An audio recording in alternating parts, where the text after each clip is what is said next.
आपका क्वेश्चन है जिसमें आपको दे रहा है in conversion of 2 butanone to propanoic acid which reagent is used. A option में दे रहा है NaOH NaI H+ है। बी ऑप्शन में दे रहा है फैलिंग सोल्यूशन है। सी ऑप्शन दे रहा है NaOH आयोडीन H+ है। और डी ऑप्शन दे रहा है टॉलेंस रिएजेंट है। चलिए ध्यान से देखिएगा और समझिएगा। In conversion 2 butanone to propanoic acid मतलब 4 कार्बन का कीटोन है 2 ब्यूटेनोन, और इस 2 ब्यूटेनोन को हमको कन्वर्ट किस में करना है? हमको कन्वर्ट करना है प्रोपेनोइक एसिड में। और आपसे पूछ रहा है कि इनमें से कौन सा रिएजेंट आप यूज करके यहां से यहां जा सकते हो। सोचिए सोचिए, कीटोन है और कीटोन से कार्बोक्सिलिक एसिड बनाना है, और यहां पर COCH2CH3 COCH2CH3 किसी भी तरीके से इसी पर्टिकुलर को तोड़ना है, और इसी पर्टिकुलर को तोड़ने के बाद इसको कार्बोक्सिलिक एसिड में कन्वर्ट कर देना है, और एक कार्बन यहां से निकल रहा है। कोई न्यू रिएक्शन याद आ रहा है? सोचो, ऐसा कोई अल्कोहल जिसके पास ये स्केलेटन मौजूद है, ऐसा कोई अल्कोहल जिसमें ये स्केलेटन मौजूद है, या ऐसा कोई एल्डिहाइड कीटोन जिसके पास ये स्केलेटन मौजूद है। ये हो सकता है आपका एल्डिहाइड, ये हो सकता है आपका कीटोन। सोचिए, ऐसा कोई अल्कोहल जिसके पास ये स्केलेटन हो, या ऐसा कोई एल्डिहाइड कीटोन जिसमें ये स्केलेटन हो, और इसके ऊपर अगर आप NaOH और साथ में किसी हेलोजन का रिएक्शन करते हो तो कुछ याद आया? यहीं से एक कार्बन कार्बन बॉन्ड टूट जाता है, और टूटने के बाद उधर वाला part salt of carboxylic acid में कन्वर्ट हो जाता है। ठीक है, बाद में प्रोटॉन लेकर आपका कार्बोक्सिलिक एसिड, और इधर वाला पार्ट CHX3 में कन्वर्ट हो जाता है। मतलब यहाँ पर सॉल्ट ऑफ कार्बोक्सिलिक एसिड बना, बाद में प्रोटॉन लेकर कार्बोक्सिलिक एसिड, और यहाँ पर हेलोफॉर्म। इस रिएक्शन का नाम क्या है? Haloform reaction. तो यही तो आपको देखना है कि हमें इस कार्बन कार्बन बॉन्ड को तोड़ना है, और इस कार्बन को हेलोफॉर्म के रूप में निकालना है, और यहां से कार्बोक्सिलिक एसिड गेन करना है। तो हमने रिएजेंट क्या यूज किया? हमने यूज किया NaOH और साथ में हेलोजन। तो यहां पे दे रखा है NaOH, लेकिन दे रहा है NaIH+। तो Na नहीं, Na मतलब Na+I- होता है, तो यहाँ I- के रूप में नहीं सोचना है। ठीक है, NaOH और हेलोजन मतलब NaOX के रूप में सोचना है। इसका मतलब ये हट गया। दूसरा, falling solution. Falling solution oxidation करता है एल्डिहाइड का, लेकिन यहाँ पर एक कीटोन है, तो कीटोन के साथ फैलिंग का भी कोई रिएक्शन नहीं होगा।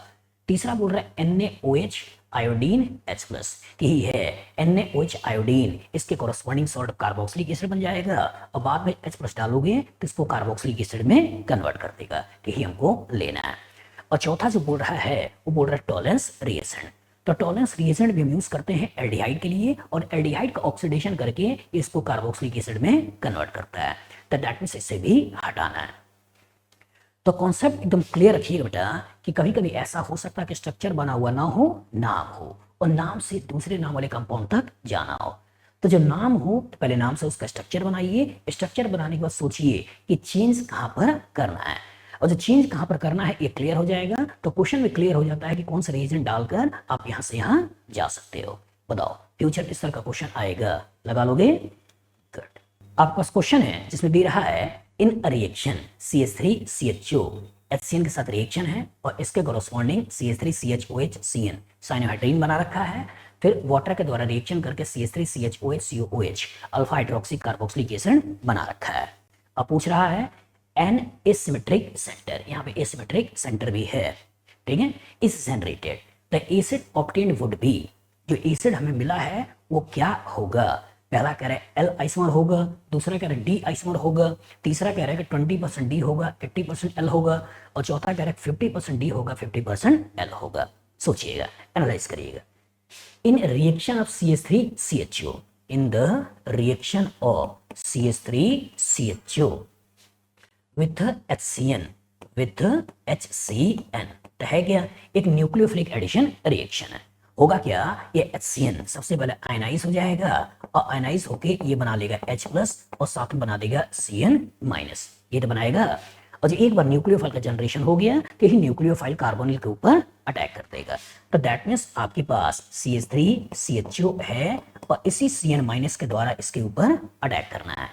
और जो Cn माइनस के द्वारा अटैक करना है तो ये ऐसे न्यूक्लियोफाइल अटैक करके इस बॉन्ड को तोड़ देगा और इसके कोरस्पॉन्डिंग बना देगा आपका CH3 C, यहाँ O माइनस H और यहाँ हो गया Cn, ऐसा बन गया।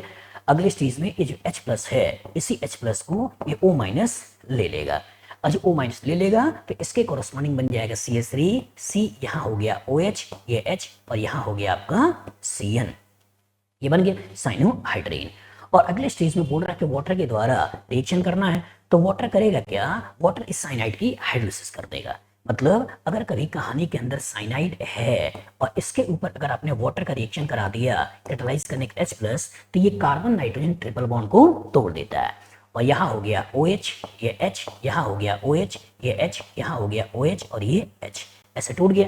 एक ही कार्बन 3 OH, एक वाटर को निकाल दो और इसके कोरस्पॉन्डिंग इसे आप कार्बोक्सिलिक एसिड में कन्वर्ट कर दोगे, ये तो बनाना है।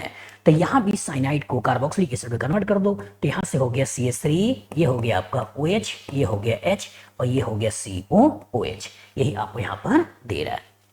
अब बोल क्या रहा है कि इसके अंदर एक एसिमेट्रिक सेंटर है, सही बात है, इसके अंदर एक एसिमेट्रिक सेंटर है, यही आपका एसिमेट्रिक सेंटर या इनडायरेक्टली कायरल सेंटर है, कायरल कार्बन है। अब क्वेश्चन पूछ रहा है कि ये जो बना है, ये बना है एसिड ऑब्टेन्ड वुड बी, ये कैसा होगा, क्या ये L वाला फॉर्म होगा, क्या वो D वाला फॉर्म होगा, ये 20% D 80% L होगा या 50% D 50% L होगा। सोचिएगा, सारा का सारा खेल यहाँ है और जो सारा का सारा खेल यहाँ है तो ये मॉलिक्यूल मैं इस कार्बन के हाइब्रिडेशन के बारे में सोचूं तो हाइब्रिडेशन क्या है sp2, और अगर कार्बन sp2 है तो दैट मीन्स ये कैसा है, प्लानर है, ये प्लानर शेप का है।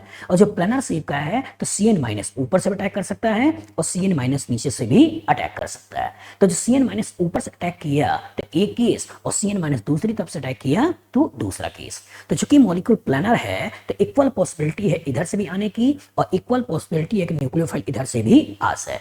और जो इक्वल पॉसिबिलिटी है तो इसका मतलब ये जो स्टीरियो सेंटर क्रिएट हो रहा होगा वो 50% D 50% L बन रहा होगा, ये भी जो बन रहा होगा 50% D 50% L बन रहा होगा और इवन ये भी जो बन रहा होगा ये भी 50% D 50% L बन रहा होगा।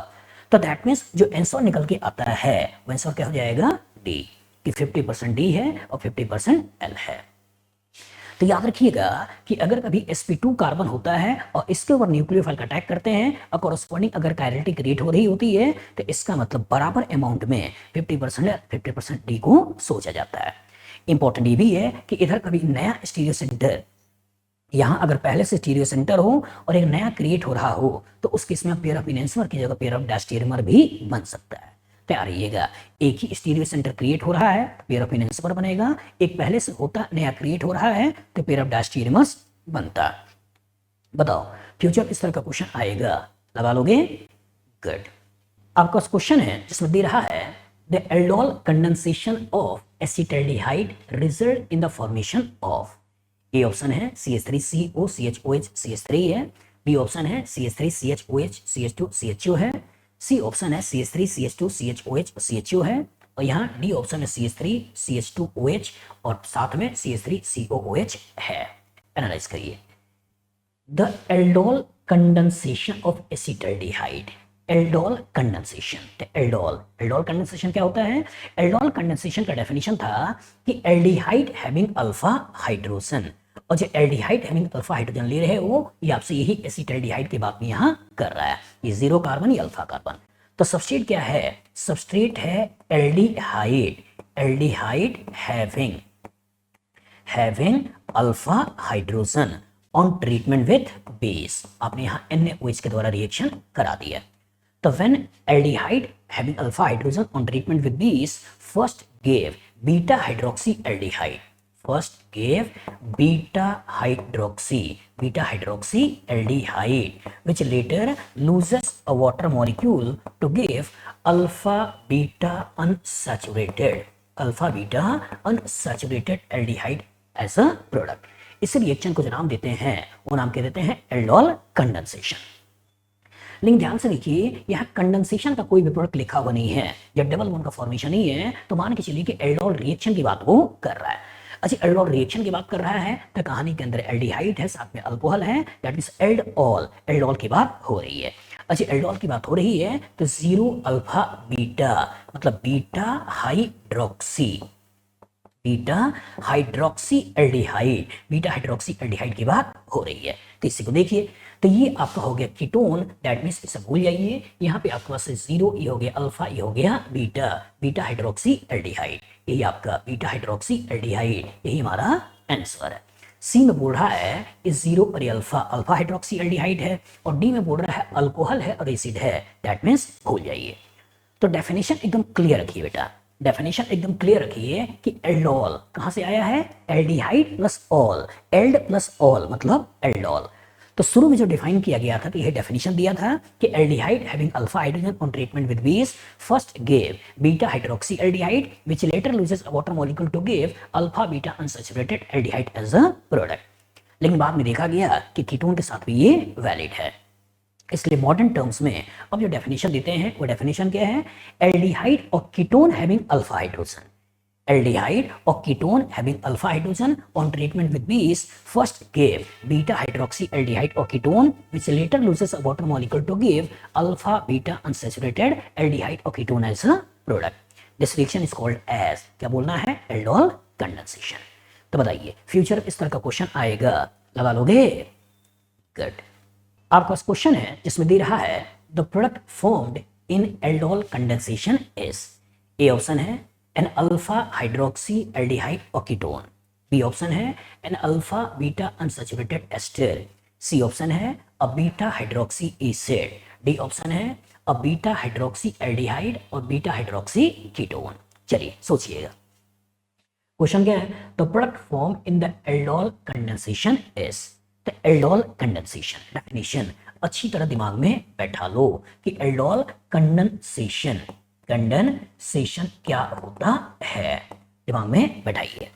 एल्डोल कंडेंसेशन का जो सबस्ट्रेट होता है वो सबस्ट्रेट होता है एल्डिहाइड और कीटोन हैविंग अल्फा हाइड्रोजन, क्योंकि नाम जहां से आया है एल्डिहाइड से है, इसलिए हम यहाँ पर एल्डिहाइड बना रहे हैं। ये आपका 0 कार्बन और ये आपका अल्फा कार्बन, तो नाम क्या है सबस्ट्रेट का, एल्डिहाइड, एल्डिहाइड और कीटोन, बाद में एक्सटेंड किया गया था कीटोन को, तो लिखने के समय में कीटोन भी लिख रहा हूं, समझाने के लिए एल्डिहाइड को लेकर समझा रहा हूं कि एल्डिहाइड और ketone having alpha hydrogen on treatment with base, treatment किसके द्वारा करा रहे हो, बेस के द्वारा, कि एल्डिहाइड और ketone having alpha hydrogen on treatment with base first give beta hydroxy aldehyde, first give beta hydroxy aldehyde, ये 0 ये अल्फा ये बीटा, नाम क्या हो गया, beta hydroxy, beta hydroxy aldehyde, और अगर कीटोन है तो और कीटोन। तो सबसे पहले होता क्या है कि एल्डिहाइड और ketone having alpha hydrogen on treatment with base first give beta hydroxy aldehyde और ketone which later loses a water molecule, which later loses a water molecule to give alpha beta unsaturated aldehyde or ketone as a product। मतलब ये हो गया आपका 0, ये हो गया alpha, ये हो गया बीटा, तो alpha beta unsaturated, alpha beta unsaturated aldehyde और कीटोन एज अ प्रोडक्ट, इस रिएक्शन को बोलते क्या है, एल्डोल कंडेंसेशन। सोचिएगा यहां बोल रहा है कि an alpha hydroxy aldehyde, alpha hydroxy aldehyde तो है नहीं, एल्डोल प्रोडक्ट की बात कर रहा है, ये क्या है, beta hydroxy aldehyde, that means A को तो आप भूल जाइए।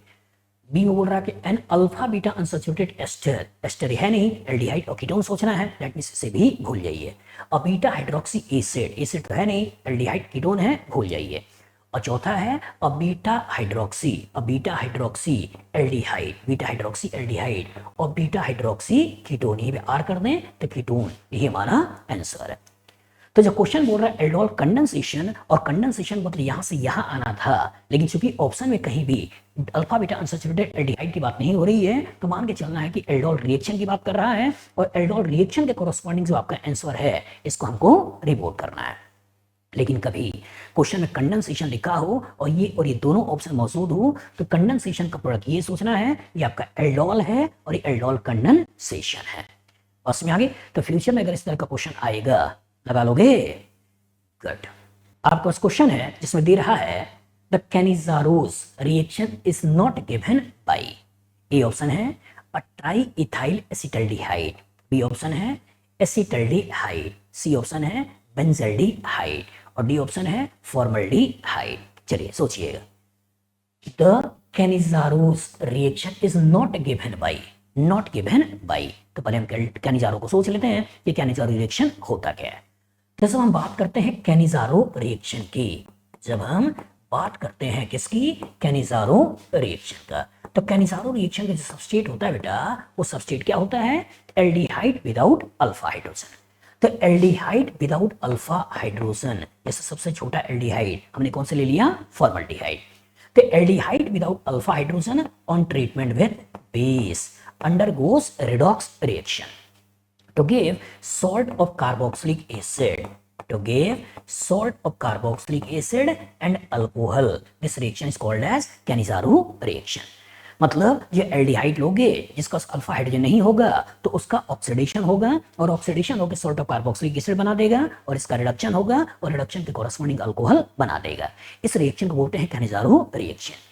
लेकिन अगर क्वेश्चन बोल रहा है कि नॉट गिवन बाई, जब क्वेश्चन बोल रहा है कि नॉट गिवन बाई, तो हमें ऐसा एल्डिहाइड सोचना है जिसका अल्फा हाइड्रोजन हो जाए। अगर अल्फा हाइड्रोजन हो जाएगा तो कैनिजारो नहीं देगा, वो वहां पर एल्डोल देने लगेगा। ये आपको देखना है। पहला बोल रहा है ट्राई इथाइल एसिटल्डिहाइड, तो जो एसिटल्डिहाइड की बात कर रहे हो तो एसिटल्डिहाइड क्या होता है, CH3CHO, और बोल रहा है कि ट्राई इथाइल एसिटल्डिहाइड, तो इसी के जो तीनों हाइड्रोजन है उसको इथाइल में रिप्लेस कर दो, और जब इथाइल में रिप्लेस कर दोगे तो इसका मतलब सोचिए इस कार्बन पर 3 इथाइल, एक ETA हो गया, एक ETA हो गया, एक ETA हो गया और यहाँ आपका हो गया ये CHO। मतलब आयोपैक ने गलत है, कह रहे 1 2 3 4 होना चाहिए था, तो 1 2 3 4 तो नाम क्या होना चाहिए, 2 डाई इथाइल और उसका ब्यूटेनल, लेकिन चूंकि एसिटल्डिहाइड से डेराइव करके लिखा है तो ऐसे बना दिया कि ट्राई इथाइल एसिटल्डिहाइड, तो ट्राई इथाइल इथाइल एसिटल्डिहाइड। तो यहाँ आपके पास 0 है, या आपके पास अल्फा है, अल्फा के पास कोई हाइड्रोजन नहीं है, दैट मींस से कैनिजारो रिएक्शन देगा। दूसरा कह रहा है एसिटल्डिहाइड, और जो एसिटल्डिहाइड का स्ट्रक्चर बना रहे हो तो क्या देख रहे हो, CH3CHO, यहाँ अल्फा हाइड्रोजन है, और जो अल्फा हाइड्रोजन है तो ये आपका कैनिजारो रिएक्शन नहीं देगा, एल्डोल देगा। तो जो कैनिजारो नहीं देगा यही हमारा आंसर है। तीसरा भी चेक कर लेते हैं, बेंजल्डिहाइड, और जब बेंजल्डिहाइड का स्ट्रक्चर बनाओगे तो कहानी के अंदर बेंजीन है और यहाँ आपका CHO लगा है, तो ये आपका 0, ये आपका अल्फा, अल्फा के पास हाइड्रोजन नहीं है तो कैनिजारो रिएक्शन देगा। और चौथा बोल रहा है फॉर्मल्डिहाइड, तो फॉर्मल्डिहाइड को लेकर ही हमने एग्जांपल समझाया था, ये आपका 0, अल्फा कोई है नहीं कार्बन, तो अल्फा हाइड्रोजन में नहीं है, ये कैनिजारो रिएक्शन देगा। तो जो कैनिजारो नहीं देगा वो कौन सा है, एसिटल्डिहाइड। तो डेफिनेशन एकदम क्लियर रखिए बेटा, जब कभी कैनिजारो रिएक्शन की बात कर रहा है तो सबस्ट्रेट दिमाग में बैठाइएगा, aldehyde without alpha hydrogen on treatment with base undergoes redox reaction to give salt of carboxylic acid and alcohol. Reaction is called as Cannizzaro reaction. बताओ फ्यूचर में इस तरह का क्वेश्चन आएगा, लगा लोगे? गुड। आपका क्वेश्चन है जिसमें दे रहा है aldol condensation does not occur between, A option है 2 डिफरेंट एल्डिहाइड्स, बी ऑप्शन है 2 डिफरेंट कीटोन्स, सी ऑप्शन है an aldehyde and ketone, and D option है an aldehyde and an ester. चलिए सोचिएगा, पहले एल्डोल के बारे में सोचते हैं। तो एल्डोल क्या होता है, एल्डोल होता है एल्डिहाइड और कीटोन हैविंग अल्फा हाइड्रोजन।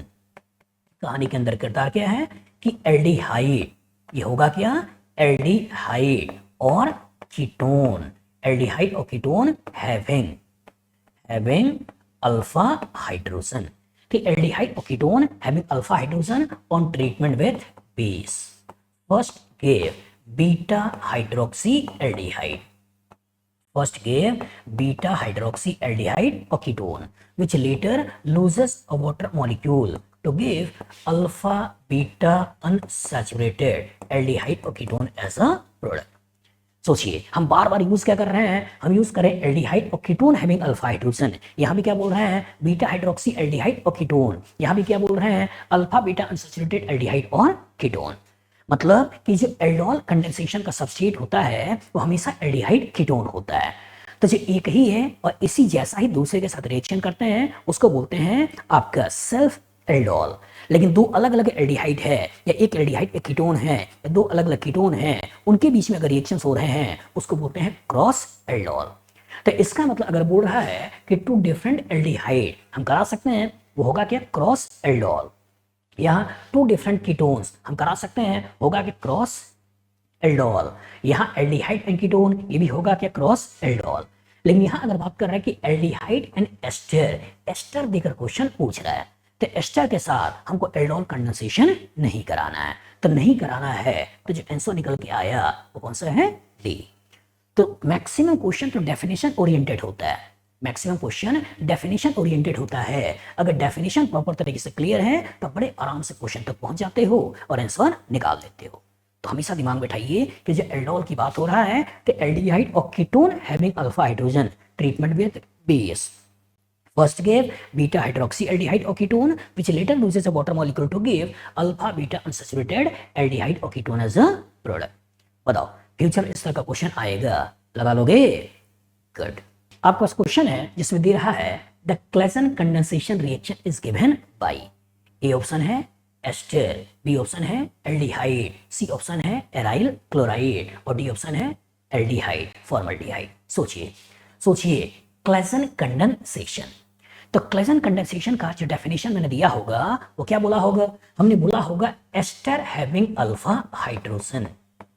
इसका सबस्टेट क्या होता है, ये जीरो और ये अल्फा।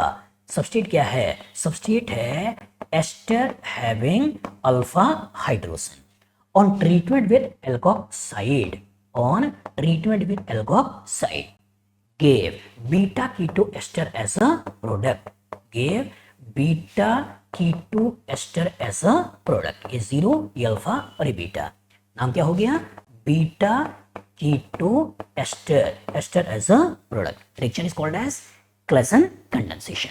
अगर मैकेनिज्म को दिखा दूं तो मैकेनिज्म होगा क्या, ये ET है, O है, ये CO है और ये आपका CH3 है। और यहाँ आपने जो इथॉक्साइड ले रखा है, यही इथॉक्साइड एज अ बेस इसके प्रोटॉन को खींच लेता है और खींचने के कॉरस्पॉन्डिंग एक आपको न्यूक्लियोफाइल का जनरेशन मिल जाता है।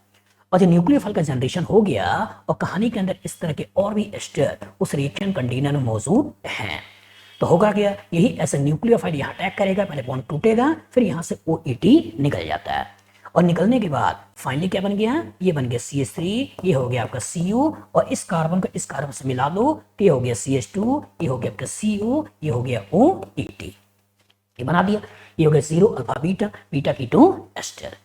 तो सबस्ट्रेट आपको दिमाग में बैठाना है, और सबस्ट्रेट क्या है, एस्टर हैविंग अल्फा हाइड्रोजन। और जो substrate ester having alpha hydrogen है तो ये एस्टर है, ये जीरो और ये alpha, ester having alpha hydrogen, that means reaction देगा। लेकिन बी में अगर आप देखो तो ये बोल रहा है एल्डिहाइड, नहीं सोचना है। अगर सी में देखो तो एराइल हैलाइड, नहीं सोचना है। और डी में देखो तो अगेन एल्डिहाइड, मतलब नहीं सोचना है। तो ये डेफिनेशन ओरिएंटेड क्वेश्चन है बेटा, कि पूछ रहा है कि क्लेसन कंडेंसेशन रिएक्शन कहाँ होगा, तो क्लेसन कंडेंसेशन रिएक्शन होगा एस्टर हैविंग अल्फा हाइड्रोजन। तो बताओ फ्यूचर इस तरह का क्वेश्चन आएगा, लगा लोगे, गुड। आपके पास क्वेश्चन है जिसमें दे रहा है the major product of the following reaction sequence is. आपके पास एक सबस्ट्रेट है, इसके ऊपर फॉर्मल्डिहाइड एक्सेस में है, NaOH की मौजूदगी में, बाद में हीट है और बाद में सेकंड स्टेज में फॉर्मल्डिहाइड H+ है, कैटालिटिक अमाउंट में है और इसके कॉरस्पॉन्डिंग प्रोडक्ट सोचना है। और जो प्रोडक्ट यहाँ पे लिखा है वो प्रोडक्ट इस तरह के 4 बने हैं। सोचिए सोचिए, एनालाइज करिए। कहानी के अंदर जो किरदार है उस किरदार में आपके पास बेंजीन, बेंजीन के आगे CO और यहाँ आइसोप्रोपाइल ये लगा है, और उसके साथ साथ आप ले क्या रहे हो, आप ले रहे हो फॉर्मल्डिहाइड, और है कैसा, ये एक्सेस में मौजूद है, एक्सेस मौजूद है और ट्रीटमेंट किसके द्वारा है, NaOH। सोचिए कोई नेम रिएक्शन, सोचिए कहानी के अंदर कीटोन है, अल्फा हाइड्रोजन है, ट्रीटमेंट बेस का है। मतलब अगर इधर देखा जाए तो एल्डिहाइड और ketone having alpha hydrogen on treatment with base first gave beta hydroxyaldehyde or ketone which later loses a water molecule to give alpha beta unsaturated aldehyde ketone as a product, मतलब reaction aldol की तरफ जा रहा है। अगर इसको देखें तो इसका aldehyde without alpha hydrogen on treatment with base, तो रिएक्शन कैनिजारो की तरफ भाग रहा है कि aldehyde without alpha hydrogen on treatment with base undergoes redox reaction to give salt of carboxylic acid and alcohol, reaction is called as Cannizzaro reaction. बच्चा फंस गया कि क्या हम इसको देखकर कैनिजारो सोचें या इसको देखकर एल्डोल सोचें। तो अगर कैनिजारो सोचोगे तो ये एज अ न्यूक्लियोफाइल अटैक करेगा और एल्डोल सोचोगे तो ये एज अ बेस अटैक करेगा। तो चूंकि एसिड बेस रिएक्शन फास्ट होते हैं, ऑर्गेनिक रिएक्शन स्लो होता है, तो सबसे पहले एसिड बेस रिएक्शन करके हमको न्यूक्लियोफाइल का जनरेशन करना है। तो बेस सबसे पहले इसके प्रोटॉन को खींचेगा और निगेटिव चार्ज बनाएगा, और जब निगेटिव चार्ज बन जाएगा तो निगेटिव चार्ज बनने के बाद अब ये एज अ न्यूक्लियोफाइल इसके ऊपर अटैक करके बीटा हाइड्रोक्सी कीटोन बनाएगा। तो दैट मीन्स बेस के द्वारा प्रोटॉन खींचा, और जब बेस के द्वारा प्रोटॉन खींचा तो खींचने के बाद कार्बेनाइल बनाया, और कार्बेनाइल बनाकर इस कार्बेनाइल का इसके ऊपर अटैक कराकर इसके कोरोस्पोंडिंग अल्कोहल बना दिया। तो 0 अल्फा बीटा हाइड्रोक्सी कीटोन, मतलब कहानी में जो बन गया वो कहानी में क्या हो गया है, एल्डोल रिएक्शन हो गया। लेकिन चूंकि क्वेश्चन में साथ में बोल रहा है कि एक्सेस में, और जो एक्सेस में तो फॉर्मल्डिहाइड के साथ कोई दूसरा एल्डिहाइड कीटोन मौजूद है, तो इसका हमेशा क्या होगा, ऑक्सीडेशन, और इसका हमेशा क्या होगा, रिडक्शन। मतलब अब यहाँ पर आपको कैनिजारो रिएक्शन भी कराना है, और अब यहाँ पे जो कैनिजारो रिएक्शन कराना है तो कैनिजारो रिएक्शन के कोरोस्पोंडिंग इसका रिडक्शन कराना है, और जो इसका रिडक्शन कराना है तो रिडक्शन के कोरोस्पोंडिंग अब जो प्रोडक्ट सोचोगे, ये प्रोडक्ट यहाँ हो गया OH, यहाँ आपका 2 मिथाइल, यहाँ हो गया आपका OH, ऐसा सोच लो। मतलब पहले स्टेप में जब इस रिएक्शन को कराओगे तो कहानी के अंदर एल्डोल भी होगा, बाद में कैनिजारो भी होगा, और इसके कोरोस्पोंडिंग ये बनेगा। अब बात में बोल रहा है कि फॉर्मल्डिहाइड का रिएक्शन है एसिड कैटालाइज, तो सोचिए कहानी के अंदर फॉर्मल्डिहाइड है, कहानी के अंदर फॉर्मल्डिहाइड है और रिएक्शन अल्कोहल के द्वारा हो रहा है। कहानी के अंदर फॉर्मल्डिहाइड है और रिएक्शन अल्कोहल के द्वारा हो रहा है। तो होता क्या है, पहले ये अटैक करके हेमी एसिटल बनाता है, बाद में अटैक करके एसिटल बनाता है। तो जो एसिटल बनाता है तो इसी पर्टिकुलर का ऐसे लिख रहा हूं CH2, और यहां हो गया आपका डबल बॉन्ड O। तो होगा कि ये इसके ऊपर अटैक करेगा, हेमी एसिटल बनेगा, ये इसके ऊपर अटैक करेगा और एसिटल बनेगा। तो इसी तरीके से ये वाटर को निकाल देना है।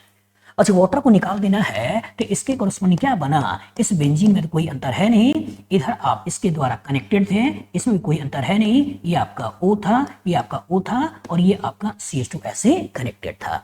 बेंजीन में कोई अंतर है नहीं, इधर कार्बन 2 मिथाइल, यहाँ O पे आगे C, यहाँ कार्बन O के आगे C, यही तो बनाना है। और यही तो मिलाना है कि देखिए ये कहां पर है। तो ई ऑप्शन को अगर देखा जाए तो ई ऑप्शन यही वाला ऑप्शन है, और यही वाला ऑप्शन यही हमारा आंसर भी है। बी में देखा जाए तो यहाँ कीटोन दे रहा है, रिंग नहीं बना रहा है, और सी में देखा जाता है OH लगा रहा है, जबकि यहाँ OH नहीं है, और डी में भी साइकिल का फॉर्मेशन नहीं है। तो कितना अच्छा क्वेश्चन दिया है, आपसे पूछा गया है कि पहले आप एल्डोल कराइए, फिर बाद में कैनिजारो रिएक्शन करवाइए। और अगर आपने एल्डोल कराया और कैनिजारो नहीं कराया तो हो सकता है कि आपकी कहानी इधर या इधर की तरफ भाग जाएगी। लेकिन अगर आपने एल्डोल के साथ कैनिजारो भी कराया तभी आप उधर या इधर की तरफ जाओगे। बस में एक अच्छा क्वेश्चन है, बताओ फ्यूचर इस तरह का क्वेश्चन आएगा, लगा लोगे? गुड। आपको इस क्वेश्चन है जिसमें दे रहा है aromatic carbonyl compound having molecular formula C8H8O react with hydroxyamine, how many oxenes can be formed? A option 8, B option 10, C option 12 और D ऑप्शन 6। चलिए सोचिएगा, एन एरोमेटिक कार्बोनिल कंपाउंड, और जो एरोमेटिक है मतलब कहीं ना कहीं बेंजीन होगा, कार्बोनिल है तो कहीं ना कहीं CO होगा। तो एरोमेटिक कार्बोनिल, तो अगर मैं बेंजीन सोच लेता हूं तो इसके अंदर डिग्री अनसैचुरेशन 4 चला गया। कार्बोनिल अगर सोच लेता हूं तो इसका डिग्री अनसैचुरेशन 1 चला गया, तो 5 डी यहाँ पर हो गए। हैविंग मॉलिक्यूलर फार्मूला C8H8O, और जो मॉलिक्यूलर फार्मूला आपको मालूम है तो मॉलिक्यूलर फार्मूला से अगर डी निकालना है तो फार्मूला मैंने क्या बताया है, कार्बन का नंबर को दोगुना करो, 2 जोड़ दो, हाइड्रोजन घटा दो, नाइट्रोजन को जोड़ दो और 2 से डिवाइड कर दो। ये तो पढ़ा है। तो अगर इसका डिग्री ऑफ अनसैचुरेशन निकालोगे तो 8 दूना 16, 16 दो 18, 18 में से 8 गया 10, 10 बाई 2 कितने हो गए 5। और अगर इसका डिग्री ऑफ अनसैचुरेशन 5 है और कह रहा है कि एरोमेटिक कार्बोनिल, तो 6 यहाँ चले, ये 6 कार्बन यहाँ चले गए और 2 कार्बन बचे हुए हैं, और कार्बोनिल तो कार्बोनिल में C डबल बॉन्ड O चला गया, तो दैट मींस एक कार्बन में चला गया, तो 7 कार्बन यहाँ तो हो गए। अब एक कार्बन ऑन सोचना है, और डिग्री ऑफ अनसैचुरेशन देकर 4 और 1 5 हो चुका है, मतलब एक और कार्बन को कहीं ना कहीं लगाना है। तो सोचिए अब इसी के बेसिस पे अगर मैं स्ट्रक्चर बनाने की कोशिश करूं तो 6 कार्बन यहां पर बन गया, बन गए, 2 कार्बन है तो 2 कार्बन का हो सकता है इथाइल हो जाए। दूसरी संभावना क्या है? दूसरी संभावना ये भी है कि डाइमिथाइल हो जाए, और जो डाइमिथाइल हो जाए तो एक मिथाइल यहां करते हुए दूसरा ऑर्थोमेटा पैरा पर सोच सकते हो। तो एक हम 1,2 डाइमिथाइल सोच सकते हैं, एक हमारा 1,3 डाइमिथाइल सोच सकते हैं, एक हमारा 1,4 डाइमिथाइल सोच सकते हैं। मतलब सबसे पहले हमने स्केलेटन बनाने के बारे में सोचा, मतलब सबसे पहले डीयू जिसने क्लियर कट पिक्चर दिया किस डायरेक्शन में जाना है, फिर हमने स्केलेटन बनाया। अब केमिकली डिफरेंट हाइड्रोजन के बेसिस पे कार्बोनिल को लगाएंगे, और जब केमिकली डिफरेंट बेसिस पे कार्बोनिल को लगाएंगे तो कार्बोनिल जब बोले तो कहानी के अंदर एल्डिहाइड कीटोन दोनों हो सकता है, और जो एल्डिहाइड कीटोन दोनों हो सकता है तो यहां लगाते हुए एल्डिहाइड बना सकते हैं, और जो एल्डिहाइड बना सकते हैं तो इसके कोरोस्पोंडिंग हम सोच सकते हैं बेंजीन, और यहाँ CH2 और यहाँ हो गया CHO, एक ऐसा बन गया। दूसरा मैं यहाँ पर लगा के सोच सकता हूँ और यहाँ पर लगा के कीटोन बना सकता हूँ, तो इसके कोरोस्पोंडिंग ये हो गया आपका PH, यहाँ हो गया CO और ये हो गया CH3, ये कीटोन बना लिया। अब इनमें दोनों पोजीशन आइडेंटिकल है, कहीं भी लगा सकते हो, इसमें दोनों आइडेंटिकल है, कहीं भी लगा सकते हो, इसमें दोनों आइडेंटिकल है, कहीं भी लगा सकते हो। तो इसके कोरोस्पोंडिंग हम क्या सोच सकते हैं? इसके कोरोस्पोंडिंग सोच सकते हैं यहाँ पे CHO, यहाँ हो गया मिथाइल। इसके कोरोस्पोंडिंग हम सोच सकते हैं CHO, यहाँ हो गया मिथाइल, और इसके कोरोस्पोंडिंग हम सोच सकते हैं यहाँ पर CHO और यहाँ पर मिथाइल। हमने एल्डिहाइड कीटोन तो बना लिया, लेकिन कहानी में ट्विस्ट क्या है कि aromatic carbonyl compound having molecular formula this react with hydroxyl amine and how many oximes can be formed. सोचिएगा अब रिएक्शन के बारे में कि जब कभी एल्डिहाइड कीटोन का रिएक्शन हाइड्रोक्सिल अमीन के द्वारा होता है, और जो एल्डिहाइड कीटोन का रिएक्शन हाइड्रोक्सिल अमीन के द्वारा होता है तो यही से वाटर को निकालते हैं, और वाटर को निकालकर कार्बन डबल बॉन्ड नाइट्रोजन बनाते हैं, ऐसे बनाते हैं। अब अच्छी बुरी बात क्या है कि अगर इधर का ग्रुप अगर अलग अलग है, इधर का ग्रुप अगर अलग अलग है तो यहाँ पर लगा हुआ दोनों अलग है और यहाँ पर लगा हुआ दोनों अलग है, तो ज्योमेट्रिकल आइसोमर शो करेगा। मतलब ये हुआ कि अगर ये अनसिमेट्रिकल अगर वो एल्डिहाइड या कीटोन होता है, अनसिमेट्रिकल एल्डिहाइड कीटोन का रिएक्शन अगर हाइड्रोक्सिल अमीन से कराओगे तो उससे बनने वाला जो ऑक्साइम है वो ऑक्साइम ज्योमेट्रिकल आइसोमरिज्म को शो करता है। और जो ज्योमेट्रिकल आइसोमरिज्म को शो करता है तो एक तुम्हारा सिन भी बनाएगा और एक तुम्हारा एंटी भी बनाएगा, दैट मींस 2 सोचना है। और जो 2 सोचना है तो अनसिमेट्रिकल सोचना है, तो सोचो इधर H है, इधर ये पूरा अलग ग्रुप है, अनसिमेट्रिकल है, तो इसके कोरोस्पोंडिंग कितने बनेंगे? 2। कीटोन सोचो इधर CH3 है, इधर PH है, इसके कोरोस्पोंडिंग कितने बनेंगे? 2। इसमें ये एल्डिहाइड है, H अलग, ये ग्रुप अलग, इसके कोरोस्पोंडिंग भी 2। यहाँ H अलग, ये ग्रुप अलग, इसके कोरोस्पोंडिंग 2, इधर H अलग, ये ग्रुप अलग, इसके कोरोस्पोंडिंग भी 2। तो जो ऑक्साइड बना रहे हो तो 2, 2 4, 2 6, 2 8 और 2 10।